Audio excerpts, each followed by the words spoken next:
Now, only on 4, a Brownsville mother says she and her 3 children have been forced to live in the dark. She claims the Brownsville Public Utilities Board is refusing to connect her power because of her family's past issues with the company. CBS 4's Nestor Matos spoke with both parties involved, and he joins us in the studio now with what he found out. Nestor? Eddie and Tiffany, the family has been living in the dark since moving in 5 days ago. What's worse, the mother says her small daughter is sick with asthma and needs power to start the machine she uses for treatment. I spoke to Brownsville PUB officials in hopes of shedding some light on the issue.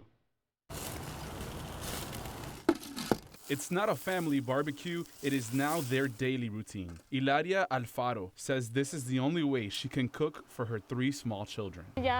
Here we are during the holidays and we have no electricity. Alfaro says her children, who are 3, 7, and 10, spend most of the day outside to take advantage of the sunlight and air. The window, their only source of light. But at night, she says, there is no escaping the darkness. Alfaro says last week she went to the Brownsville Public Utilities Board to have electricity connected to her new home at 17th and Harding Street. After paying the deposit, she says they denied her service. The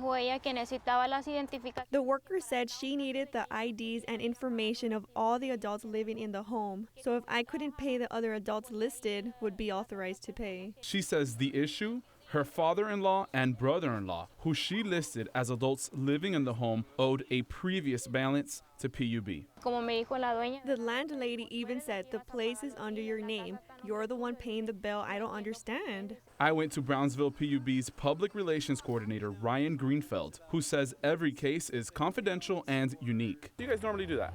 Well, during the application process, sometimes extenuating circumstances might come up that could require additional action. Greenfeld says he was unaware of the situation, but thinks the problem may be with the application. We certainly, sympathize for anyone who's having issues with the application process. But Alfaro is coming up on her 6th day without power. She says the biggest concern is for her children. Her neighbor is lending her an extension cord to power a machine her asthmatic daughter needs to breathe through the night. I feel powerless because we don't have electricity to power the medical services. Her daughter with one Christmas wish.